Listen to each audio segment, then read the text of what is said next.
All right, so I think we're ready to start. Rick, do you want to kick it off? Sure. So welcome. Sorry for our technical difficulties. Mhm. Ironically enough, I saw Tobias is in Switzerland, and I just got off of a meeting with somebody in Switzerland. So it's a small world, and I was having internet trouble most of the time. So we want to welcome you to Divorce and Finances. Really happy to especially have Christina Lynn on this particular webinar. And I think what's notable about that is not only is Christina, oh, 2/3 of the way through a doctorate in financial planning, she was certified divorce financial analyst. So this is definitely a topic that's completely in her wheelhouse. So I look forward to hearing a lot from Christina. I've been a practicing financial planner, probably since about 1980, 1981. Divorce is the number one largest threat to wealth of anything else. Medical, frivolous lawsuits, a number of things, bankruptcy, a number of things that can happen. Divorce is number one. So it's makes a lot of sense to invest into uh, learning about divorce, learning about how to strengthen marriages, but we know that divorces do happen. So, and myself also having gone through a divorce, it's something that I'm aware of. So, Christina, let's move on into the program. All right, well, thanks, Rick, for that introduction. You mentioned my doctoral studies, and what's funny enough is I came into that program thinking that I wanted to focus on that, and lo and behold, there isn't a lot of research done on divorce finances, and I think it stems back to the issue in society that divorce is still, it remains a somewhat of a taboo topic in our culture. And I think that's slowly changing. People are able to talk about it civilly more and more, but yet it remains a bit of a mystery, and it involves a lot of pain and drama. And so I'm not actually focusing on divorce as my main topic for my dissertation because there just isn't a lot of data there. But what we are learning is that it's a changing field. Divorce is becoming more common. No fault divorces are becoming more common. Alimony is becoming less common. So the landscape is changing. And going back to that taboo piece,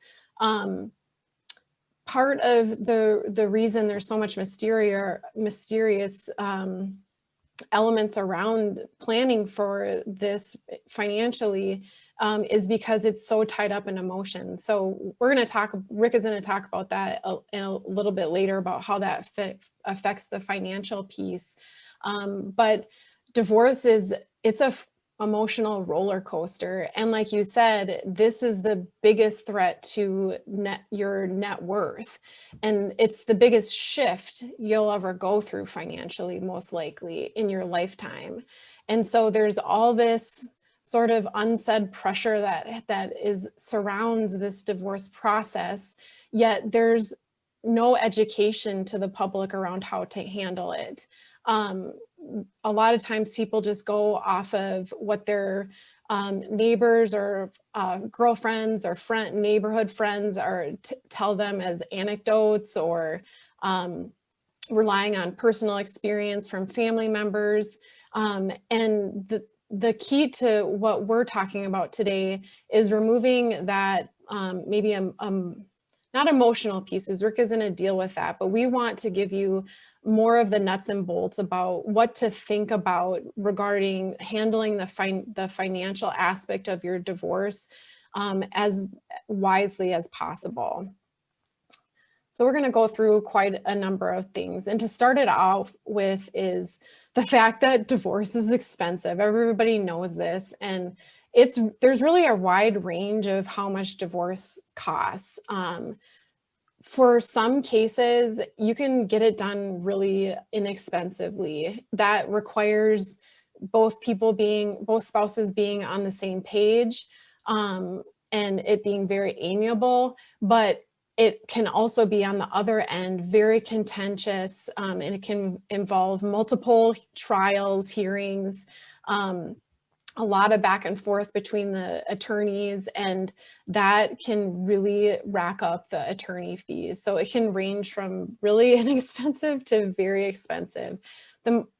To fund maybe the average cost of divorce, let's say between like $5,000 and $15,000, that can be a substantial sum of money for somebody to just pony up and write a check. They may not have that amount of money to cover attorney fees. And like it says here, the cost for mediators, therapists, things like that. Where is that money going to come from? So there isn't a black and white answer to that question. It's very personalized. Every marriage has its own intricate working of financial assets and liabilities. And so working with a divorce financial professional, you can kind of drill down to see what makes the most sense of where to tap into in order to pay for those expenses. If you're so what we call the dependent spouse and the supporting spouse. So the supporting spouse is the husband or wife that is the primary income earner, and the dependent spouse is the one who is putting more of their time and effort into supporting their family and isn't the primary income earner. So for that dependent spouse, sometimes there's a concern about how they're going to pay the bills once like a divorce is announced, or maybe it's to the point where you have to actually move out of the house. And so the pressure is intensified when that's the question at hand, and you need to come up with an even more complex solution to where are you going to find this initial source of funds to cover those expenses, because they add up quickly when you're not only talking about attorney fees, but now you're also talking about where are you going to live? How are you going to pay for food? Who's going to pay for your children's expenses? Things like that if you're the supporting spouse and don't have that income coming in. There's lots of different sources for that cash, like it's named here on this slide. And working with a divorce financial professional, you can drill down to see which one makes the most sense. One thing you probably want to avoid if possible is the credit card approach. That's why it says approach with caution. The sad reality is that is often the best solution because there isn't always a pool of cash for you to draw from. And sometimes actually it makes sense to put it on a credit card when certain costs can be counted as marital costs, and then you can divide up the debt, the credit card debt, as marital debt. Those things require a legal opinion, so you do need to seek the advice from a licensed attorney in your state to get those answers. So again, we're going to talk mostly about the nuts and bolts of the things to think about to be prepared for the financial perspective of divorce, and then we'll tie it back to the emotions as well. But one of the things to how to be prepared for this financial piece is to be prepared in terms of documents and how you're going to, what strategy you're going to take with your divorce. So attorneys we're all human. Together we're human. And just like in the financial world, financial professionals may all have a different opinion about how the best strategy to take. Attorneys are the same way. So you may talk to a few different attorneys and they may all have a different strategy for how to go about your case. So it's probably a good idea something that you want to consider to interview multiple attorneys to see which strategy they propose for your case sits the best with you. And each strategy will cost a little bit different. The more intense of a strategy they're recommending, the more expensive it's going to be. And sometimes that's the right answer. The easy answer isn't always, the best one. But just like going to bid for different contracting work, it's oftentimes a good idea to feel out the different strategies and personalities of attorneys to see which one you feel best about. So feel good about the strategy going in, know that there's different strategies to take, and then, like it says here, get things done before you go. I think the best example for that is for somebody like a dependent spouse who is relying on their spouse's health insurance. That health insurance isn't going to be around post-divorce. That's oftentimes a big expense to resolve once you become financially independent. So it's not a bad idea to consider trying to get some of those costs covered while you have health insurance covered, for example. There's here the mention of a safe deposit box and vaults. This really is referring to anything that's in the house or on the property that may be forgotten about once you leave. If it's out of sight, it might be out of mind, or perhaps if you're thinking about moving out and there's a possibility that you can't get access back to those pieces of property that are of value to you. Those are just all things to think about. Every case is so different. So for some people, you might be thinking, oh, I definitely can think of what she's talking about. And to someone else, it may be irrelevant. The thing is just to think things through about how it might play out if you end up filing for divorce, how your spouse would react, or if you leave, what would be the repercussions of doing that and getting access to some of your assets. So this piece is probably seems rather boring, but it's actually one of the most important pieces of being prepared is the documentation. You're going to need the most recent statements of pretty much all of your financial assets. Anything that you have regarding money, you're going to want the most recent statement of. Not a screenshot, not a handwritten note, not an Excel spreadsheet. It's actually the most recent document or statement of all of those different policies or accounts. That's going to give your legal and financial professional the information that they need to do their job. So try to get access to all of those statements before you file if needed, or if that's not a concern, have it before you go to your attorney. The concept here that I'm trying to get at is the more work that you can do on your end to have all of your ducks in a row and be really prepared, the less it's going to cost you in attorney fees for them to do it. Again, this seems so simple, but the more legwork that you can do on your end, the less that you're going to have to be paying $250 an hour to an attorney for them or their legal team to do this for you. Let's see. Things to think about, if you need examples of what kind of statements I'm talking about, like retirement accounts like 401ks, IRAs, pension statements, tax returns, bank accounts, credit card accounts, life insurance policies. Again, anything that is dealing with your money, you're going to want to get the most recent copy of that statement. Some things that are often overlooked but will need to be accounted for as you're going through this process are things that are just easy to not recognize their monetary value. You may have a bunch of frequent flyer miles racked up, or the rewards points on credit cards. You may have a timeshare that isn't worth much on paper, but that's an important part of your lifestyle. I'm trying to think of a good example of one. I worked in a case once where they had a lot of money invested in like a horse hobby farm. So they had mini trailers, they had valuable horses, they had all kinds of tack equipment.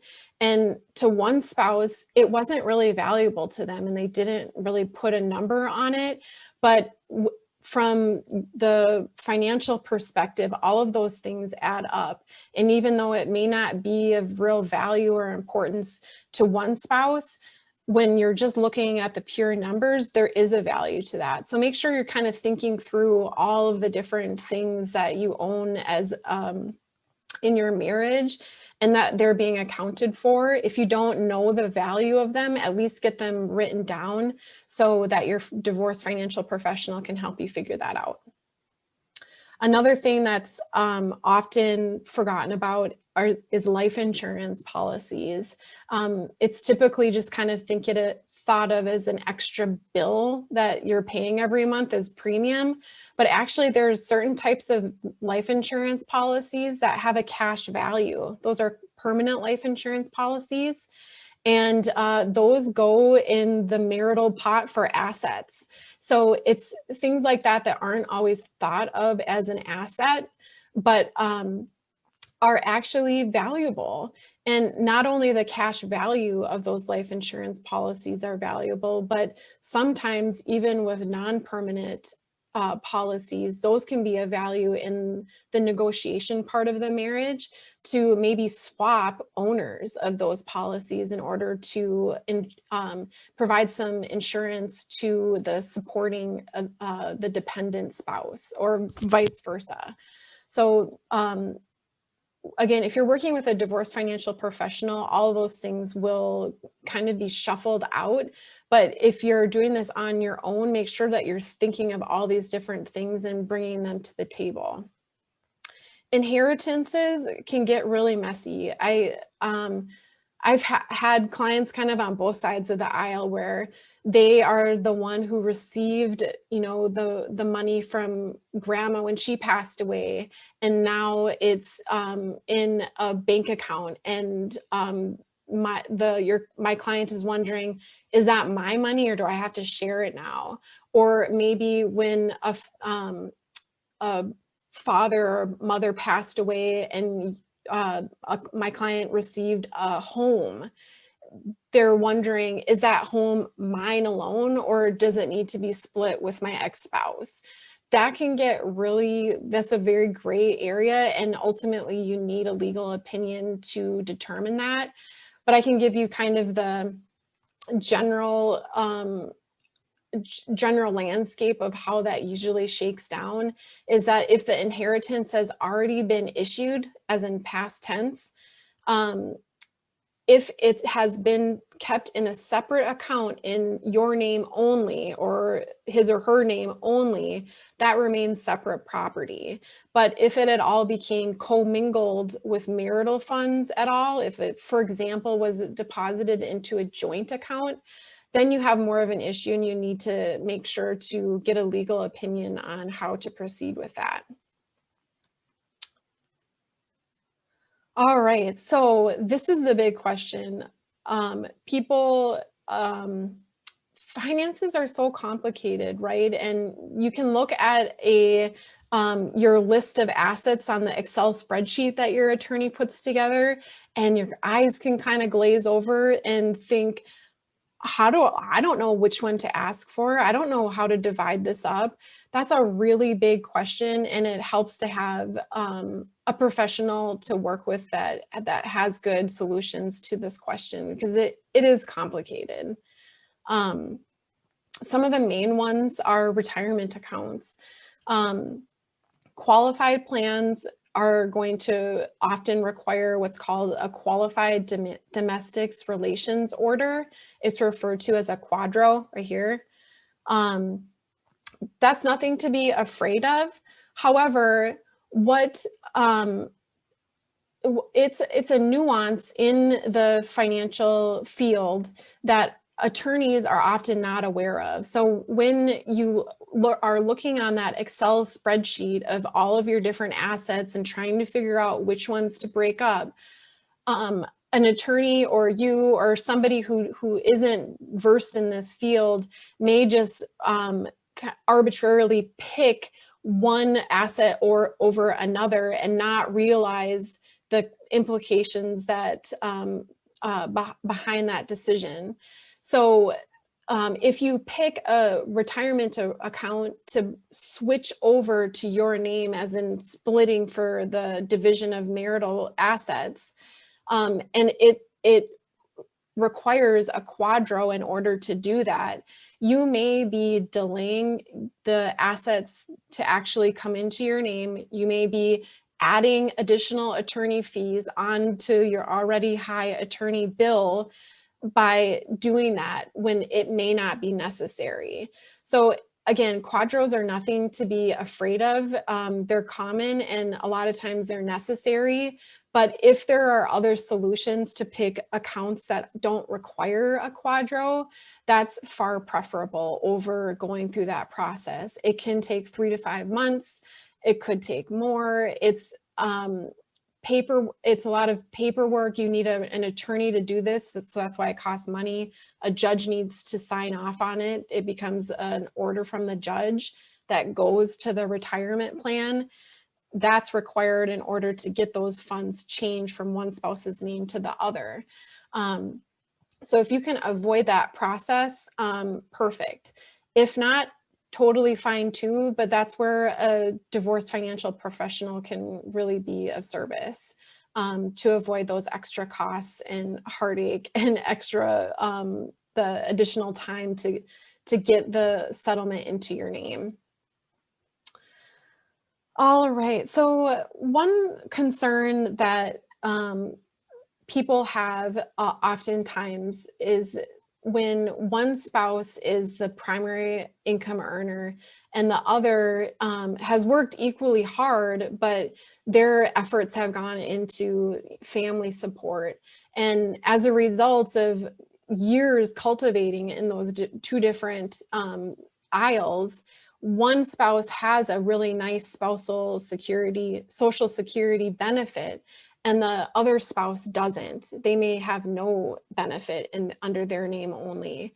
And so while that feels really unfair, there's actually some protection there around that for the dependent spouse. If you've been married for at least 10 years, you have the ability to claim a spousal support, regardless that you're divorced, from your ex-spouse, and that's half of their benefit. So sometimes that makes people feel uncomfortable. For the supporting spouse, it may feel like the other spouse is taking from them, maybe taking half of their benefit, or it's going to harm their benefit or their income in some way. And on the flip side, it may make the dependent spouse feel kind of bad for inconveniencing the other spouse. The truth here is that it's not an inconvenience. The supporting spouse doesn't even know that it happens. They get their full benefit, and there's no tripping up of either spouse. It kind of works nicely in the background, and both parties get their Social Security benefit. And it's not independent of the other, but the money just very quietly flows to each party, and neither one is tripped up by the other. Some things to think about here is if you get remarried, you don't continue to get that support. And let's say the the ex-spouse who was the supporting spouse, where the main benefit is coming from, let's say they get remarried, then what happens to your benefit? The truth here is that it doesn't matter how many spouses the primary Social Security benefit owner has. He or she could actually have multiple ex-spouses. As long as they were married for 10 years, you could have as many ex-spouses as you need, or as was required, pulling that half spousal divorce support, and it doesn't affect poorly on the main spousal support earner either, or receiver. That's a mouthful. So anyway, that's a nice benefit or protection to divorcees that really rely on the Social Security income from their ex-spouse. Tax consequences. So I want to go back to that Excel spreadsheet that I've been talking about. That's typically how assets are divided up in a divorce. That's what an attorney and their client are looking at and making those decisions. They list out all of the assets and liabilities and the amounts and whose name is in each of them, and they're making decisions based on that. Well, the issue with that is when you list out your assets like that, there's no red letters that are saying, oh, hey, I need special attention because I actually have a different tax, a tax shelter, not tax shelter. I have a different tax category than this other asset listed here. So you really can't compare me against this other asset. We're not apples to apples. There aren't any of those notes on there. It's just going to be listed 401k, traditional IRA, Roth IRA, 403b. And to the non-financial professional, that doesn't really mean much. You may just be tempted to look at whose name is on each account and say, okay, well, this works. It's about even. The truth is that apples to apples comparison is really important, because one account might be all pre-tax and the other account might be totally after tax. And so it's really important to work with somebody who understands that. Some attorneys actually have this training and they understand that. There are a lot of cases, I've seen it quite often, that attorneys don't understand this. And that's where it can really feel unfair in hindsight when I see cases that they walked away with one asset thinking it was an equal split, and didn't realize that that account was fully taxable. So these are really important things to think about, and you need to find someone to help you understand the difference between these different assets that you have. And we're not just talking about financial assets. We're also talking about real estate and business and personal property, things like that. It's all looked at a little bit differently, and it makes a big difference. Some people are very tax sensitive, and you can structure the agreement in a way to try to minimize that tax impact. And other people, it's maybe the dependent spouse who has a really low income. It might be better to arrange the negotiation process or the settlement so that they have some of the higher taxable accounts, because the tax impact isn't going to be as great for them. So there are some pretty cool strategic things that you can do. It just takes somebody who knows how to make some good suggestions and give you some options to consider. So I hope I haven't read off all the bullet points here, but I'm assuming that you're kind of looking them at as I'm blabbing away. If you have questions on any of these things, feel free to reach out to us. We'd be happy to talk you through that. I'm just saying some of like the more general things that are bigger issues in my opinion.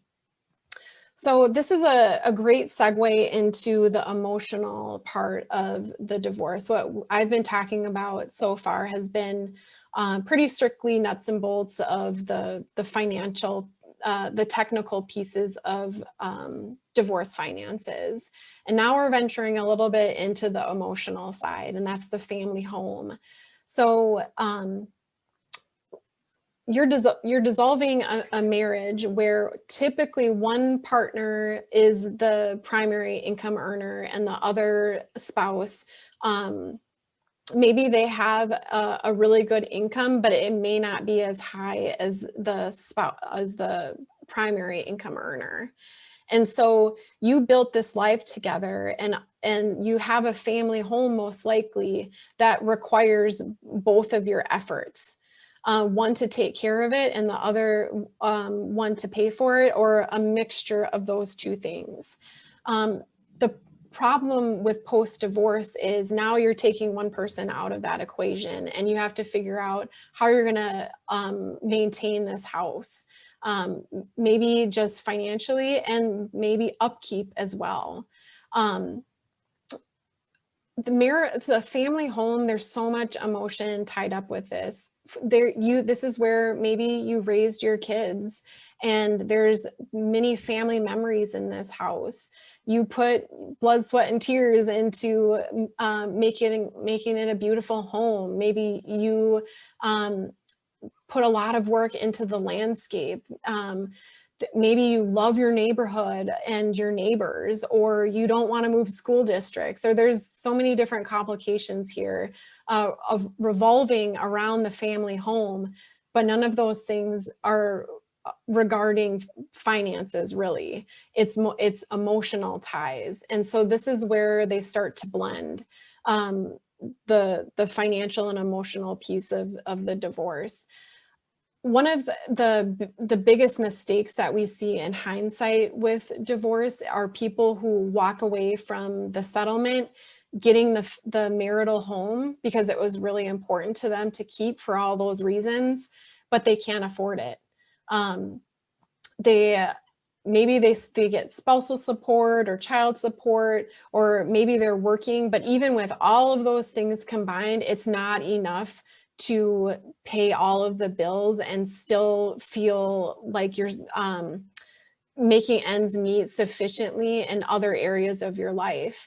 We don't want you to be house rich and financial asset or cash poor. It's important to have a balance. And so this is an important thing to really think it through with your financial professional. Does it make sense for me to walk away with the marital home? Very, very touchy topic, but just as a neutral party, I can say that this is something important to think about and really crunch the numbers to figure out if it makes financial sense to keep the home. And not only can you pay for the bills, but if you live in a rural area, or if you live on an acreage or something, and it's a lot of upkeep and you can't take care of it, that I would be in that department too. I couldn't take care of something on my own. So lots of things to think about. And with that, I'm going to hand the mic over to Rick to talk about some of these emotional aspects of going through a divorce. Yeah, thanks, Christina. I thought maybe it might be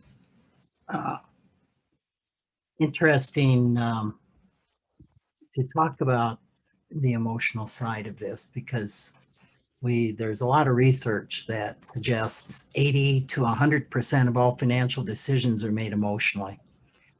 And I don't think we need much convincing that divorce is hugely emotional. If we could, quote, take the emotions out of divorce, then it's a business decision and calculated and can become much simpler, but it's absolutely impossible to take the emotions out of divorce. So, probably one of the best things a person can do going through a divorce is to get help from a therapist or a mental health professional. Um, I think this usually could be a really, really good investment for anybody. In fact, I think, Christina, with collaborative divorces, we don't have those necessarily in South Dakota, but I think California is where they originated. And I think to go through that process, each party must have a mental health professional um, helping them.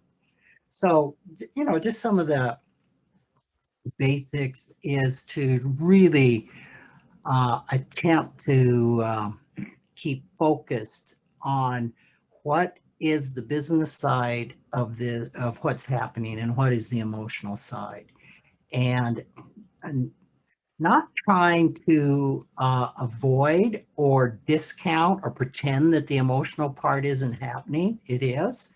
It's really important to pay attention to that.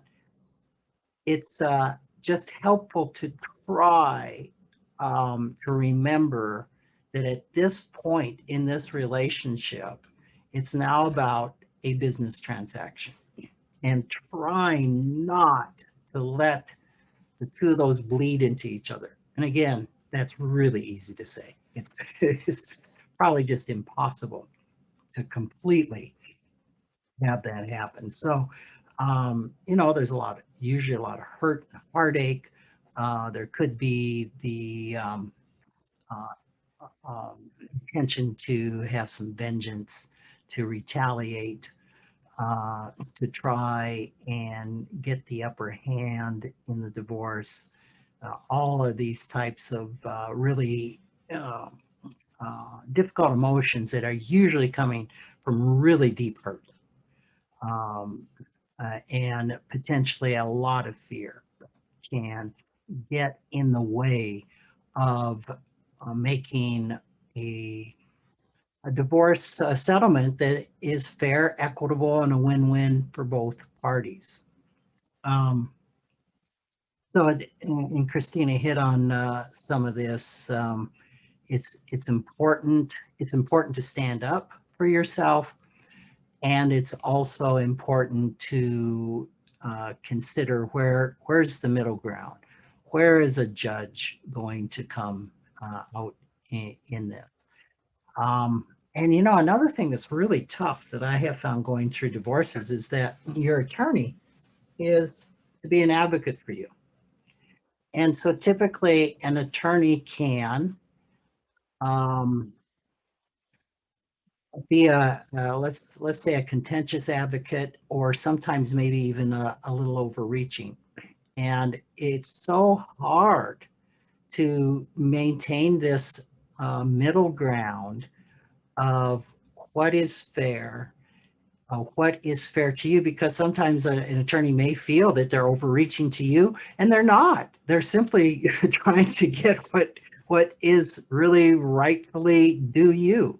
So this is where sorting out the emotions from what's going on, especially with a professional, can be so helpful. The fear can just become almost debilitating.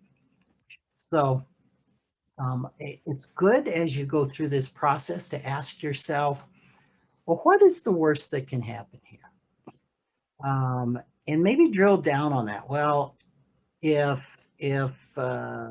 this happens, it'll be terrible. Well, why? What's the most terrible thing that can happen? And maybe prepare. Well, then, if that happened, what would you do? Sometimes preparing for that worst case scenario can actually reduce a lot of the anxiety that a person has. So again, I think the most important thing in dealing with money emotions in a divorce is to have support. And there are professionals, of course, out there that are there for support. And there's support groups. I think probably every city in America probably has support groups. I was in one when I was going through my divorce. I forget what the name of it was, but this can be so very, very helpful.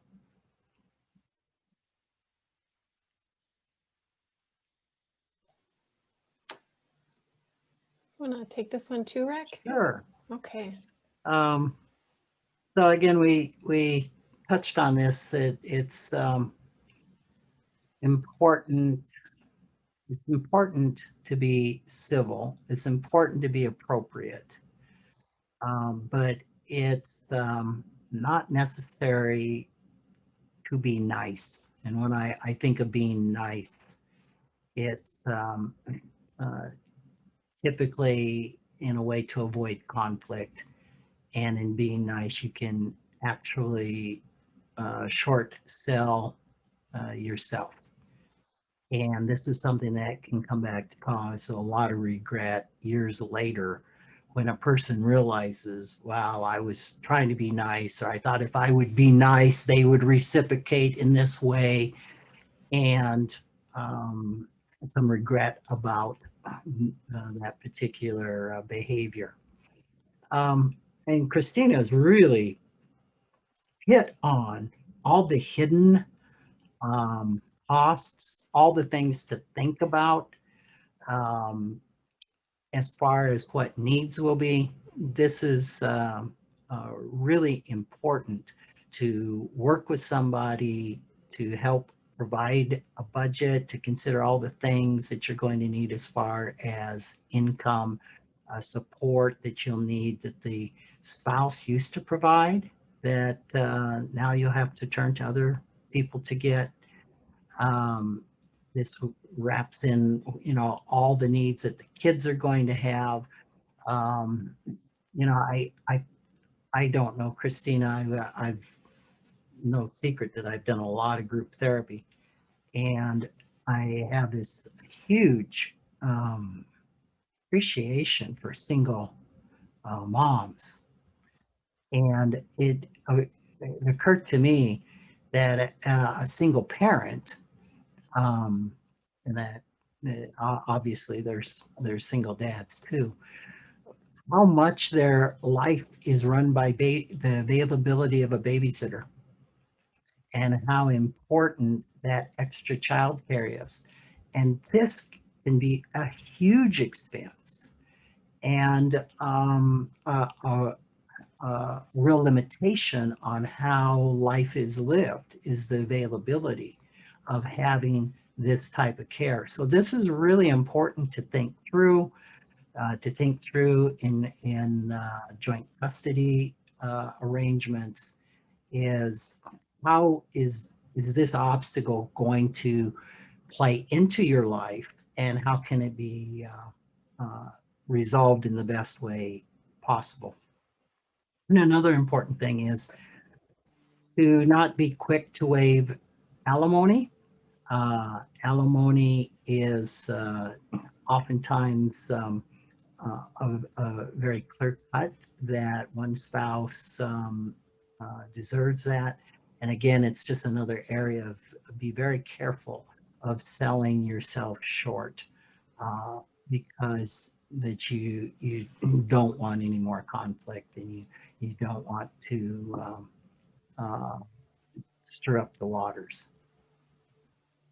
Christina? Yeah, thanks, Rick. You got some great points in there. We have about 10, 15 minutes left, but I just want to piggyback off some of your insightful comments. We don't have a slide on spousal support, but I'm glad that you talked a little bit about that, because of the limited research that is out there on divorce finances, there is a consensus among researchers that spousal support, alimony, is really sort of receding. People are not requesting spousal support the way as much as they had been in the past. Judges are also, it appears that they're granting it less as well. So, but that is compounded by the fact that people are asking not asking for it as much as they had been in the past. And like Rick mentioned, don't be quick to wave that away because of the taboo associated with that. Alimony or spousal support is really hated on in pop culture or society. It's looked at as maybe offensive, or it's looked at as inappropriate, or maybe something that you should just be self-sufficient. The reality is that for the dependent spouses who have been out of the workforce, or that haven't been investing in their careers like their spouse has been over the years, it's nearly impossible to catch back up after even a stint of 3 years out of the workforce. The data does reflect that. So I'm saying that to give you permission, if you need it, just to explore that area, and that it's not wrong. It's not right in every case, but it is something to talk over with your attorney to explore if that is something that is right in your case. Some states have calculators. It's an automatic number that's generated based on different data points that you can, find in your tax return, or how many nights the kids spend with you, etc. And other states, it's much more gray area. Rely on your attorney and also your financial professional to help you come up with an accurate picture of what your living expenses are and how much in additional support that you would need in order to make ends meet. And I love how you said, Rick, about looking at it as a business decision. That is basically what a divorce is. You're dissolving a marriage contract, and that sounds an awful lot like dissolving a business contract, and that's because it is very similar. You're having to decide how to split up assets that were like looked at as a partnership asset, and it's so hard to look at it that neutrally. And that's where you rely on your team. You rely on your divorce financial professional, your attorney. And I'd even recommend looking into a divorce coach. That's different than the other two professionals I've mentioned. It's even different than a therapist. You may need a lot of support going through this, and that's okay. This is such a huge financial and emotional shift. This may be one of those times in life where you just need to surround yourself with good support. A financial coach can help you kind of work through some of these things that Rick has mentioned that make it so difficult to have a neutral opinion about. A divorce coach is at a much lower price point. They're not helping you decide any of like the legal or financial matters. They're helping you just recognize how to look at it more neutrally versus wrapped up in this emotional shell that we all live in. We all go through this, or anybody who goes through divorce goes through that emotional transformation. Back to the slide. So we want you to take control, and part of that is by surrounding yourself with a team of professionals. It may sound like a bunch of extra bills, but actually if you crunch the numbers, if you surround yourself with the right support and you're going to the right avenues for that support, you'll probably come out with a lower attorney bill because you're not paying the other professionals at the same rate that you're paying your attorney. And so you're keeping all of your needs sourced to the right professional. Let's see. A lot of this boils down to making sure that you have good records. Make sure that even if there's drama that's going on where you don't have access to certain accounts, as long as you have documentation of those things, that's the most important piece that you need. So don't worry, don't try to rely on your team of professionals to come up with a good strategy for you, and do your work by doing the legwork that we talked about. And that is how you can take control in this situation. Rick also alluded to drilling down on a budget. That's also going to be a really important piece of taking control. You want to be able to really figure out where all of your money is going, how much your expenses are, and figuring out how much you need to cover all those expenses. It seems like such a basic exercise, but you would be surprised how many people just really resist that exercise, and it may be one of the most important in this process. A lot of this is, considered breaking joint tenancies, for example. Some of this stuff can't happen until the divorce is finalized, and that's okay. Again, you just want the documentation of it. But in the end, you want to do a clean sweep of all of your finances and run your credit report and make sure that everything that you had together as in joint ownership is now separated. You don't want to make exceptions and say, well, my phone bill just makes more sense to keep on her plan versus having my own plan, or it just makes sense to keep the car insurance in their name versus moving it to my name, or any number of different loan scenarios or asset scenarios. From a financial perspective, that is a can of worms. And so talk with your financial professional. Maybe there is some sort of exception to this rule, but in general, that's something important that you're going to want to do that clean sweep on. Okay, I'm going to hand the mic back over to, one last thing about for that dependent spouse. I can speak from that experience. I was a stay-at-home mom for 6 years. You're never too old to learn and to start over. And I'm a poster child for that. I really invested in my education. I'm doing my dream job now with Rick. I love what I'm doing. And it took hard work to get here, but it's never too late. I know that might be something mentally that you may be facing, like, oh, I'm too old to start over. And the truth is you're not. We just wish you the best in that transition. I'm going to hand the mic back to Rick to kind of close this up here and talk about the resources that we have at Kahler Financial Group.